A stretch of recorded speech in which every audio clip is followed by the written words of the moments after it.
Welcome to the John and Heidi Show podcast, brought to you by DirecTV, 1-800-259-7646. Also brought to you by RVRealtor.com. If you're buying an RV or selling an RV, check out RVRealtor.com and the Dollar Shave Club. Here's John and Heidi. Thank you so much for listening to the John and Heidi Show. Hey, baby, how you doing? I am fantastic. How are you? Oh, I'm good. I'm very good. I'm excited because we got another fun guest today. You know, we've been pretty darn blessed here lately, haven't we? Yes, We've absolutely. had some really cool guests that we've got a chance to talk to on the radio program. And today, we're going to be visiting with the author of a book. The book is called The Steal Like an Artist Journal. Austin Kleon is the young man's name. And he's got That's a cool book. It is. They sent us a copy of it. It's really, really cool. It's got... It's a blank book. It's not blank. Well, but what I'm saying is you get It's to not fill like in it's just the a blanks. journal. It's got stuff in it and you go idea through and starters. Fill in the blanks, and it says a notebook for creative kleptomaniacs. So it is really pretty darn cool. We're going to be visiting with him and find out where he came up with this idea here in a little bit. Hey, in 1936, the Berlin Summer Olympics, Haiti and Liechtenstein both showed up, and they found out they had the same flag. How weird is that? They're like, that's our flag. No, that's our flag. They're like, okay, well, then we're going to stick a crown on ours. So now their flags look the same, other than Liechtenstein has a crown. Haiti I've never does heard not. of Liechtenstein. Oh, I've heard of them. Haiti. Yeah, I've heard of both. And now you know they have the same flag. Where is Liechtenstein? Oh, it's right next to Sniftenstein. No, it's not. All right, coming up here in a bit, we've got some other silly stuff to talk about. It's on the way. This portion of the program is brought to you by Dollar Shave Club. Get razors for $1 a month plus a few bucks shipping, so you can enjoy fresh razors every month for as little as $3. Learn more at dollarshaveclub.com/radio. It is believed that people have been wearing shoes for a long time. Go ahead and ask how long. How long? Well, I thought you'd never ask. 10,000 years. So shoes are not a new thing by any means.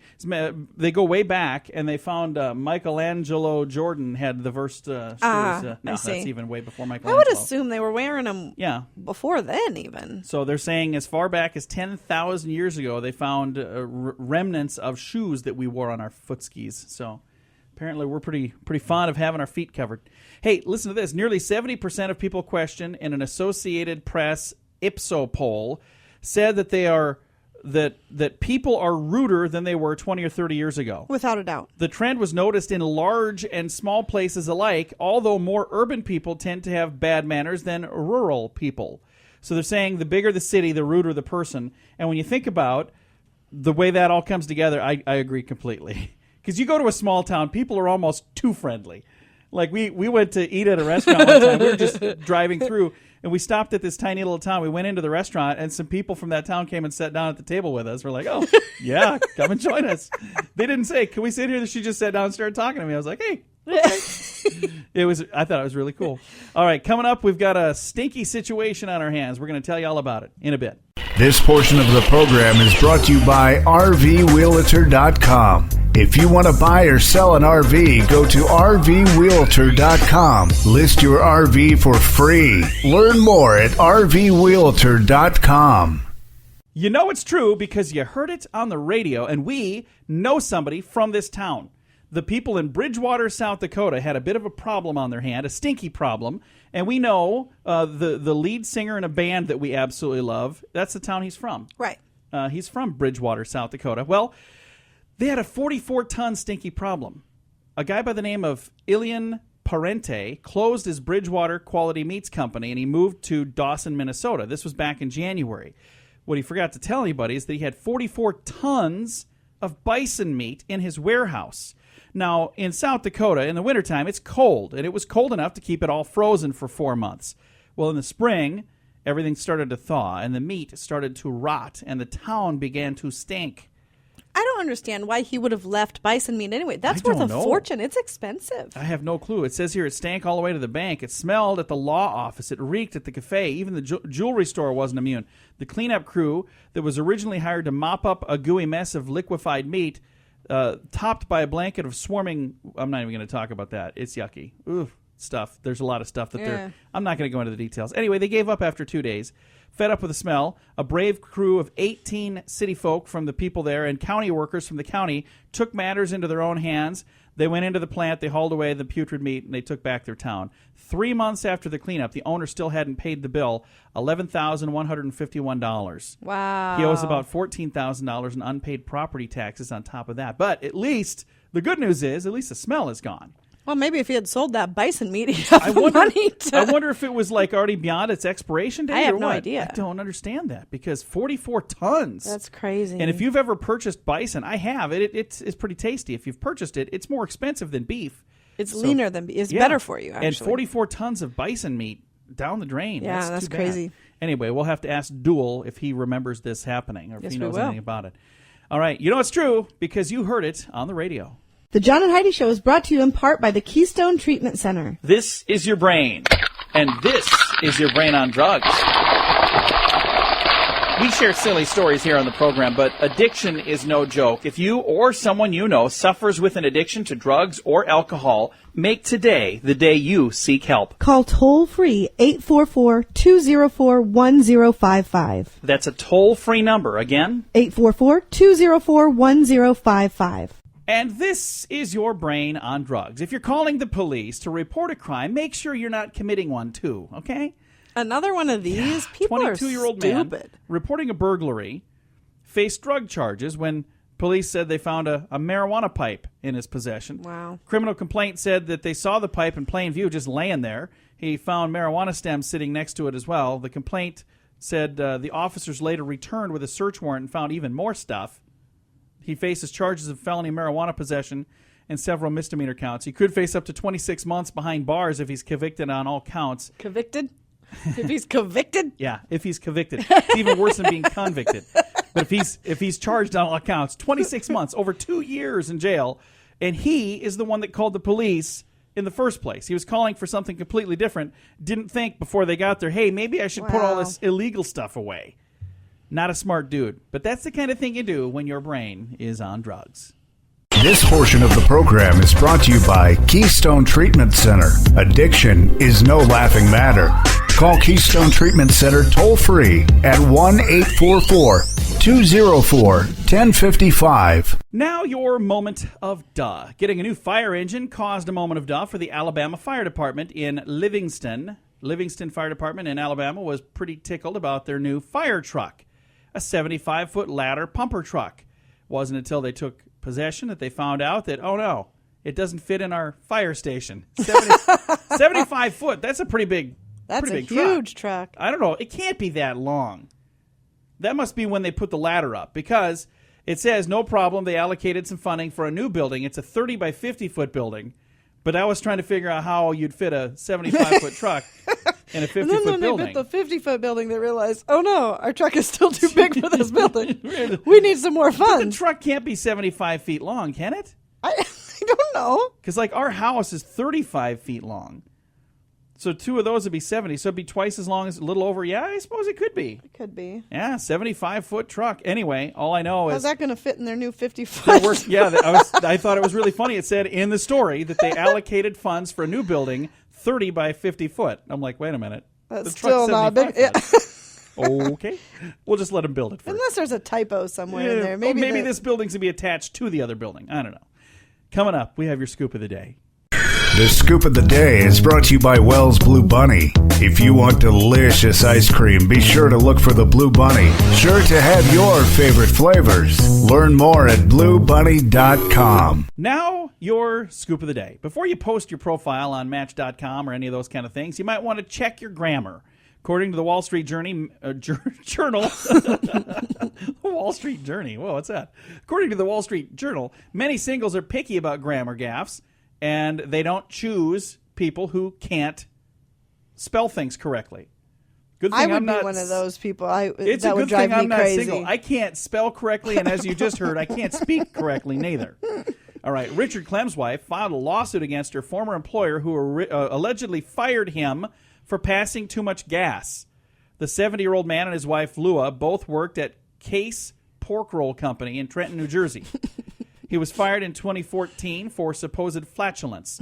Lou Clem claims that her husband's termination was a violation of the Americans with Disabilities Act. So, I don't It depends on how. If he was walking around saying, "Hey, pull my finger," I don't think I would want to sue over that. They're talking about you guys all over the country now for that. Really? All right. Hot Pockets. Well, they can save lives now. A twin-engine charter jet slammed into an Akron, Ohio apartment complex last Tuesday. Jason Bartley's building took the brunt of the devastation. He wasn't in the building thanks to his hunger for a Hot Pocket. He says he stopped on the way home to buy a Hot Pocket. He got there 6 minutes after the plane crashed into his home. Wow. So if he hadn't had his hankering for a Hot Pocket, he would have been in there. British charity is trying to make some young people think more about God than coming to this coming Christmas. They say they're putting Jesus in place where they would most likely see him. One tactic was to give Jesus his own Facebook page, which was quickly rejected. So this British charity, they're trying to put Jesus back into Christmas. They opened a Facebook page and it got closed. They're like, yeah, you can't. No, you're not doing that. So, why not? I have no idea.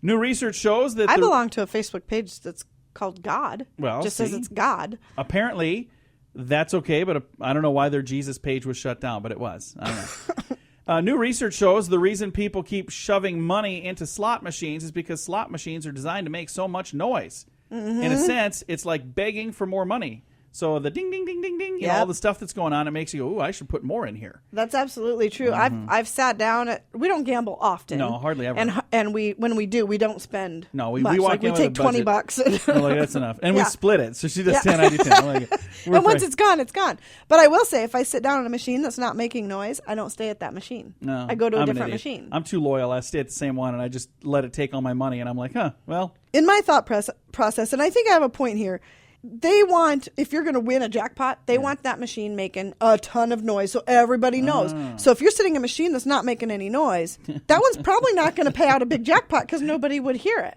right? I don't know if that. I don't know. Doesn't that make sense, though? Sure. Let's go with that. Moving back to an actual story rather than just what we ponder here. While summer often means slamming your hands into an icy cooler and popping the top on a cold can or bottle, for peak pleasure, consider drinking only bottled beverages that have been poured into glasses.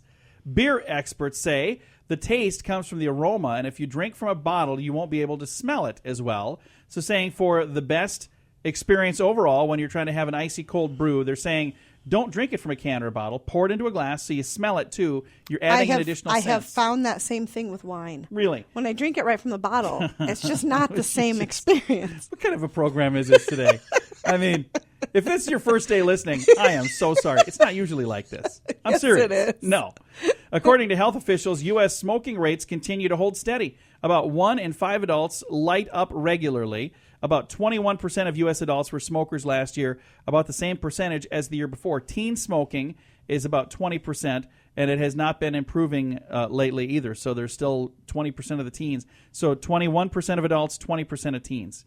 There you go. I've got a strange law. You must pay property taxes on a dog if you live in Rocky Mountain, North Carolina. So if you own a dog, you pay property taxes on the dog. Otherwise, you can't have a dog there. That's in Rocky Mountain, North Carolina. Property taxes. Yeah, it's a strange law. I wonder how they decide the value of your property. I don't know. I can tell you it is a strange law, and this has been your Scoop of the Day. This portion of the program is brought to you by RoughToughKennels.com. Dog kennels and accessories sent to your front door wherever you live. Your dog deserves it. Learn more at RoughToughKennels.com. Thank you so much for joining us on the John and Heidi Show on a Friday. We've got a special guest right now, New York Times best-selling author of 3 illustrated books. He's got Steal Like an Artist, Newspaper Blackout, and Show Your Work. We've got Austin Kleon joining us. Austin, how you doing? Hey, I'm doing great. Thanks for having me on. Glad to have you on. This is a cool idea for a book because this is the one that I have in front of me here is a notebook for Creative Kleptomaniacs, Steal Like an Artist journal. So this is a journal where you're supposed to take other ideas and kind of fill in the book yourself, right? Yeah, it's based off of my book, Steal Like an Artist.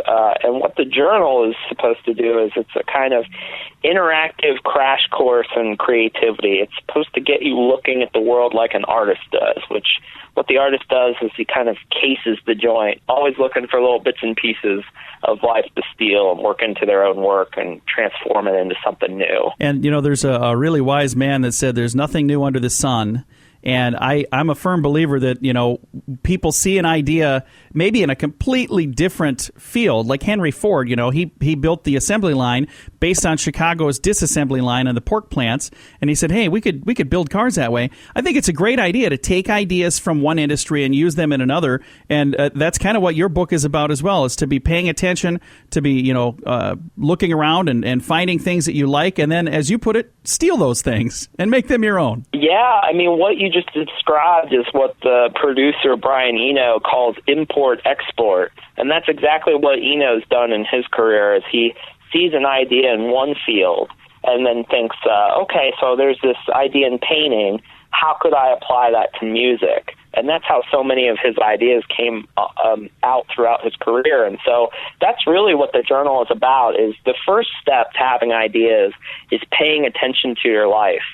And a journal is a great tool for starting to pay attention to your life, because we're having we're bombarded with ideas and images and influences and inspiration all day.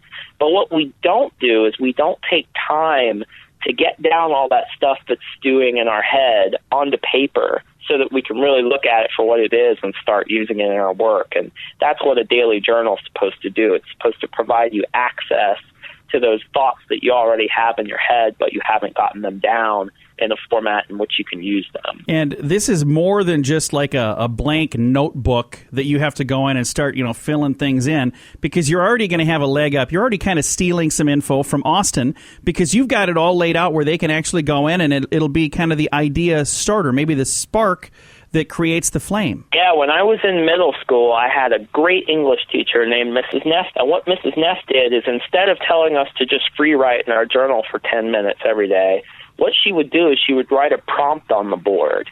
And what Mrs. Neff knew is that if you have that starting point, if someone tells you what to write about, instantly it's much easier to fill that blank page, because that blank page, when we're looking at it, it can be really terrifying. It can kind of paralyze us, Yeah. But if someone gives a little nudge, gives us that prompt, it helps us, get going. So every page, every spread in the journal, you'll find a little prompt to get you going. Now, who would you say is the ideal person to read this book? Is it only artists, or is this for everybody? Well, I think that, creativity has been built up into this big thing, and I want people to know that creativity is not just for artists. Creativity is a tool that anyone in any profession can use. And so I'm really hoping, the best audience for this journal would be people who don't think of themselves as creative, or people who have trouble like keeping a notebook or a journal. Those are the people I really want to reach with this journal, because I want everyone to know that they have access to their own creativity. They just need to take the right steps and start the right habits. And keeping a daily notebook is the best way I know of to access that kind of innate creativity that we all have. And the really cool thing about the way you've put this book together is I don't have to be super creative to be able to utilize this, and I can actually, even if I have just a tiny little bit of creativity, I can go through and fill in the blanks, and I think that's going to help stretch that creative muscle to help me become more creative. Yeah, and the book is kind of progressive in that, you start at the beginning and there's a lot of filling in the blanks, like filling in lists, filling in captions for pictures, and like really quick exercises. And then as the book goes on, there's more and more space for it to fill it with your own thing. So it's kind of like a training program. I think of creativity as a muscle that you have to exercise. And so, you start out in the beginning just doing a few exercises, and then at the end you're doing these kind of intense workouts. So I got a question. It is 2015. We have technology coming out our ears. Why is this a paper journal and not an app? Is there a reason that you decided, hey, you know what, there's something to pen on paper or pencil on paper rather than just doing a digital app for a phone? So, yeah, we're in this connected age now, and the thing, I love my computer, and I use my computer and my phone for so many great things. But the thing that's frustrating me about my technology is that it's constantly distracting me from my real work. I mean, I'll sit at my computer and I'll get notifications from my email. I'll get texts on my phone. I'll get, all sorts of like interruptions. Never before in our human history have our tools been able to interrupt the task we're trying to perform with them. And so I think a lot of creativity is about being silent and paying attention and not being interrupted. And so a paper notebook is actually the perfect technology for that, because a paper notebook it never interrupts you, and it never talks back at you, and you can tell it whatever you want. And it's not like Twitter. It won't tell you how dumb you are after you have a bad idea with it, right?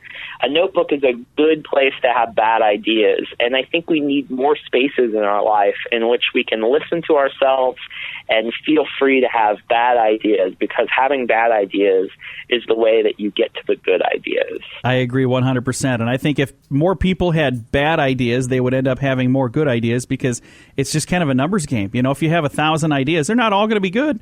But if you jot them down, if you keep them around, eventually one of them is going to turn into something just awesome. And I think this is going to be a really cool. I'm going to try to say that again. This is going to be a really cool tool to help people on that journey. Again, the book is called The Steal Like an Artist Journal. Austin, I appreciate you taking the time to chat with us today. Oh, thanks so much for having me. It was a blast. Definitely. Austin Kleon, author of The Steal Like an Artist Journal. It's available at your local favorite bookstore or find it on Amazon. Thanks for joining us on the John and Heidi Show. This portion of the program is brought to you by CarsForSale.com. If you're in the market to buy a car, truck, or van, find thousands of vehicles to choose from at CarsForSale.com. Today is a special day, Heidi. Do you know what today is? What is today, John? I thought you would never ask. It's Friday, November the 20th. Today is African Industrialization Day. So I'm not exactly sure what that means or why that is. Today is also Go Hard Day. You know what that stands for? No, don't even start. Globally Organized Hug a Runner Day. Yes, so, that's exactly what I was going to say. That's what you were going to say, all right. Globally Organized Hug a Runner Day. So it actually does spell go hard. So there you go. It's also Name Your PC Day. I have called my PC many names lately.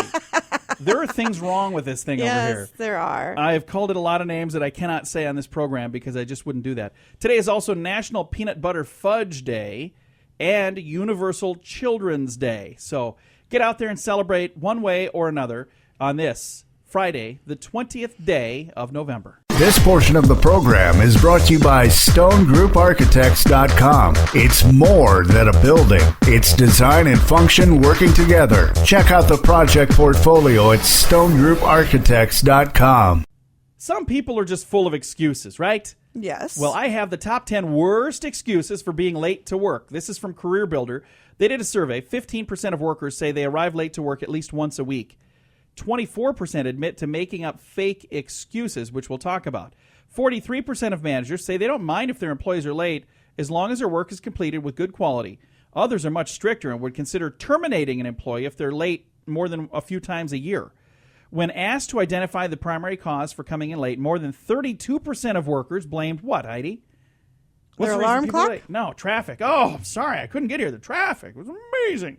Next, falling back to sleep was only cited 17% of the time. 7% said their long commute was the main cause. I wouldn't say falling back to sleep is an excuse. I think that's probably a legitimate reason. Why'd you come in? I just didn't I feel fell like back being to here. sleep. So I went back to sleep.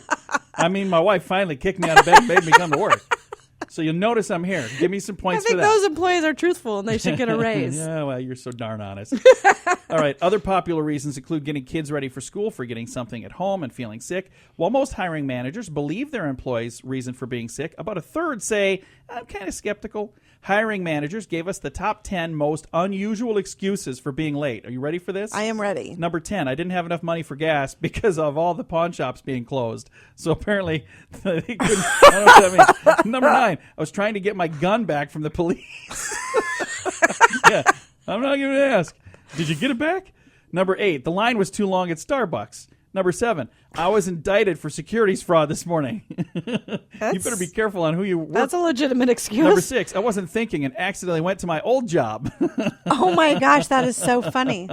I'm sorry, my route to work was shut down by the presidential motorcade. You can't use that one every day. No, That's only very special circumstances. Another excuse, my ex-husband stole my car so I couldn't drive to work. Here's one of my favorites on the list. I had to go to auditions for American Idol. I couldn't make it to work on time. Somebody stole all my daffodils. Oh. And here is the last, the best. The reason I was late for work? Oh, yeah. While rowing across the river to get to work, I got lost in the fog. Where do you work?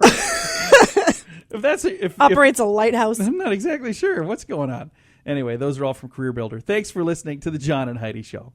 This portion of the program is brought to you by DirecTV, 1-800-259-7646. Also brought to you by RVWheelator.com. If you're buying an RV or selling an RV, check out RVWheelator.com and the Dollar Shave Club. Here's John and Heidi. Got a story here called The Computer Cafe. Don't expect to find a waiter or waitress in the new cafe in Germany. Listen to this. You find 25 machines to serve you. The cafe is the work of 9 college students in the city of Cologne. In addition to serving you coffee or tea, the machines are programmed to even make casual comments and small talk from a memory of 200 different tales. You know what this reminds me of? Cafe 80s from Back to the Future 2.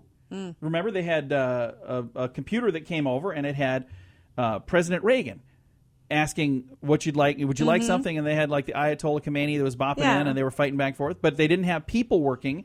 They had computers. And but here, there were people, too. In the future, they actually have computers now doing that job.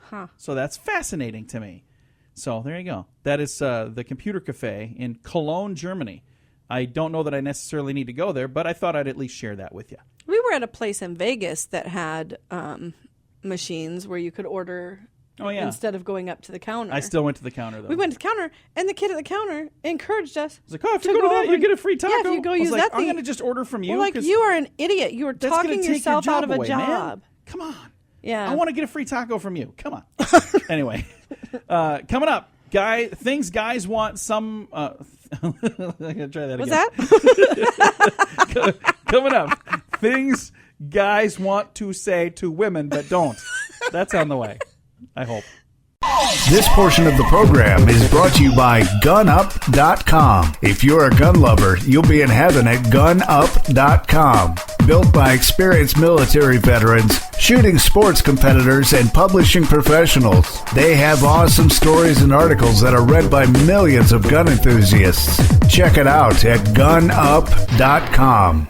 All right, Heidi, I got a list here of things that guys want to say to women but don't. But first of all, I'm going to just pause and say, this isn't all guys. This is just some silly thing from the internet, and I don't know that you're only most saying that because your wife is sitting next to you. You have a sharp object by you, so I'm going to All right, things guys want to say to women but don't. You wear too much makeup. Now, I would never say that because you don't. No. All right, another one. Please order more than just a salad.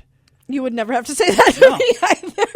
They all look like... You would probably say, why don't you order a salad? No, I wouldn't say that. Things guys want to say to women but don't. They all look like cubic zirconia to me. So he's like, diamonds, they all look the same. Next one. I heard a noise. Can you go check it out? Another thing guys want to say to women but don't. I think your mom is a babe. Ooh, really? Yeah. I've never said that to you, have I? No. All right. Another thing guys want to say to women but don't. Frankly, I'm scared of your dad. Well, I'm not really that scared of your dad. My dad's not scary. And I think your dad's a babe, though. So, no, I'm just kidding. All right. And last thing on the list of things guys want to say to women but don't. Shoot, honey, don't ask me. I can't figure out the dumb iPod either. I don't understand that. Anyway, thanks for sharing. Thanks for listening to the John and Heidi Show on a Friday. This portion of the program is brought to you by Dollar Shave Club. You can get razors sent to your door each month for just $1, plus a couple of bucks shipping. It's an amazing deal. Log on to dollarshaveclub.com/radio to learn more. That's dollarshaveclub.com/radio. Now, back to the John and Heidi Show podcast. Thank you for listening to the John and Heidi Show on a Friday. This is the final Friday before Thanksgiving. So we've got a week from today is Black Friday. Isn't that crazy? That is nuts. And Thanksgiving's here, and I've got the results of an important new poll on Thanksgiving food. And it's not important, but let's see where you match up on this. This is one of those things where if you disagree with this, that's not bad. That just means that you didn't take the poll and your numbers aren't skewed in here. But what is the one food or dish that you most look forward to eating on Thanksgiving Day, Heidi? What is the thing that you say? That Thanksgiving is the day to eat blank. What is it? Oh, my gosh. It depends on where we are. For me, I think if there was an answer that was too much, that's what I would answer. Too much. I eat way too much. Yeah. I always say I'm not gonna. Well, the top answer was turkey. 46% said, I just can't get enough of that good old yummy turkey. 17% was the next answer. So went from 46%, dropped all the way to 17%. Stuffing and dressing. I would probably say that. Your stuffing is unbelievably good. Yeah, I make really good And stuffing. this year That's my mom's recipe. We're going to somebody else's house, and they're not going to have your stuffing. So I'm like, can you secretly make some, and I'll smuggle a bag of it in? Would that be wrong? 6% said pumpkin pie. Another 6% said mashed potatoes. Sweet potato yams got 4%. Ham, 3%. Other pies, 3%. Cranberry sauce and cranberries, 2%. Vegetables, 2%. Salad, 1%. You look forward to Thanksgiving Day to have salad? That's the only what day about you have that it? strawberry pretzel salad? I That's always good look stuff. forward to Thanksgiving for strawberry pretzel salad with my family. Yeah, that's good stuff.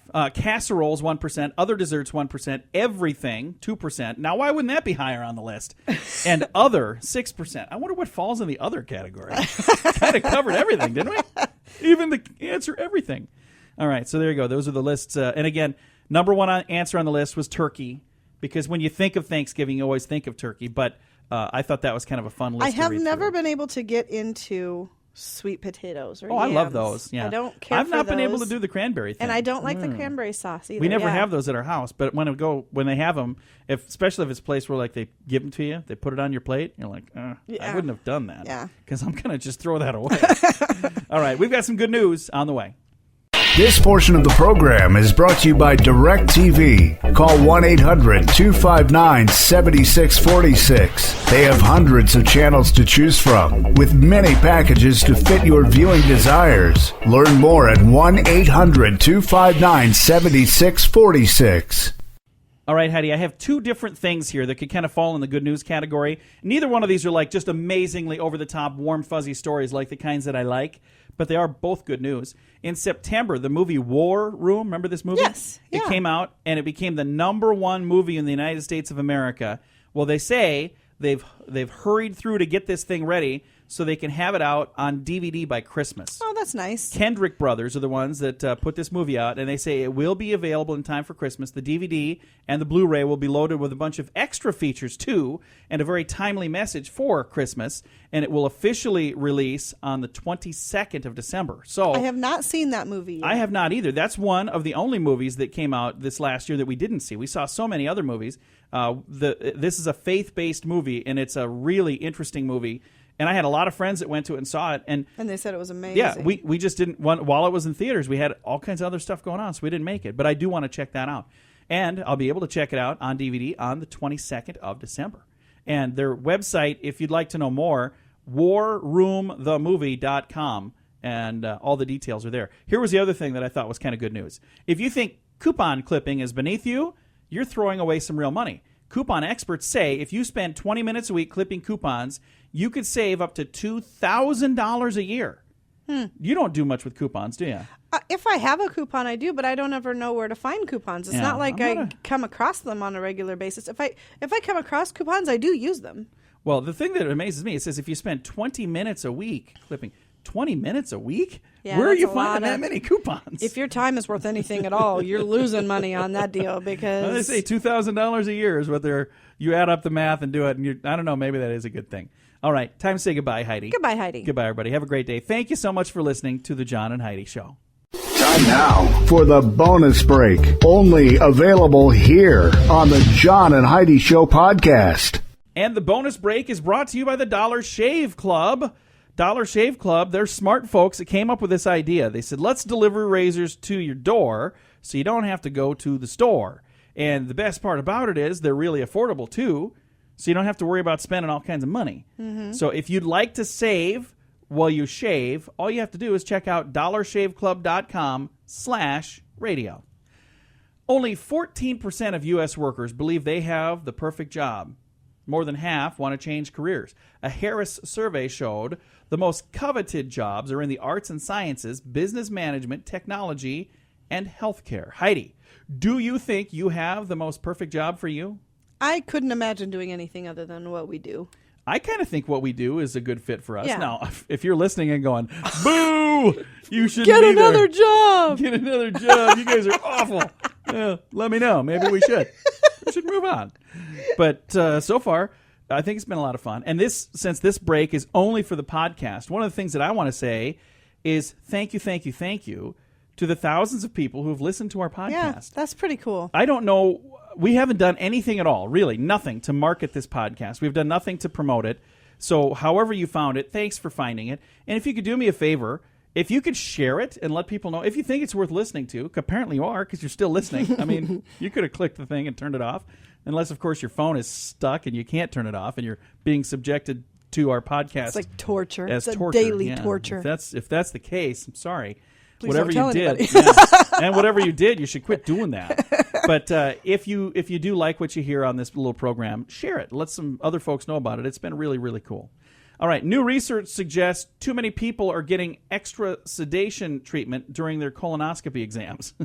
Is there such a thing as too much sedation for that? I don't think so. Costing I'd rather as much, be completely out if I had to go through something like that. So costing as much as $1 billion in potential needless services. Use of anesthesiologists to monitor sedation during colonoscopies and other digestive image tests has more than doubled in recent years. It says they're used most often for low-risk patients who typically don't need the extra help. The study says here, these services are not harming patients. They're basically giving them a luxury that is not necessarily necessary. Oh, boy. Okay, how about you bend over and we'll see if you want sedation. Exactly. I'm just saying, 'cause that's what's going on here. I even need sedation to go to the dentist. So I need sedation I to would eat my need Brussels sedation sprouts. Just for a procedure like that. I've never had that procedure done. I can only imagine that it's not a fun thing. No, and humiliating. Yeah. Can we come up with a better way to do that? Can we come up with a better way to figure out what's going on the inside instead of doing that? Yeah. It's just a bad idea. I know it's important, and I'm getting to the age. I turned 40 this week. A bit. Yeah, I turned 40 in a couple of days. So get to that age where I'm going to have to go in and have one of those on a regular basis. Yeah. What do they do? Every Tuesday? Is that how often you're supposed to do it? Every Tuesday. I got a friend that he must really like him. I don't know. Anyway, I can't say the name of this town. A Fresno. There we go. I keep wanting to say Frenzo.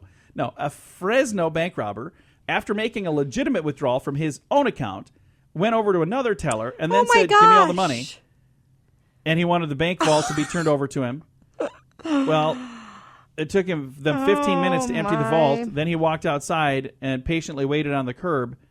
Police arrived there in less than 15 minutes, so he was arrested right away. So he must have wanted to be arrested. He did that on purpose. If he sat on the curb and just waited for them to come. Well, he said, "I want the money from the bank vault." They said, "Well, it's going to take 15 minutes." He's like, "Well, I'll just wait outside." So don't know for sure exactly what happened because it took less than 15 minutes. He had to have wanted to be arrested. No idea. Jesse Adams was released from the county jail after serving an 8-month sentence for auto theft and drunk driving. Mr. Adams was still in the jail parking lot when he asked a man if he wanted to help him rob a bank. Bad idea. The guy that he was talking to was a police officer. Oh. Jesse was taken right back inside. So there you go.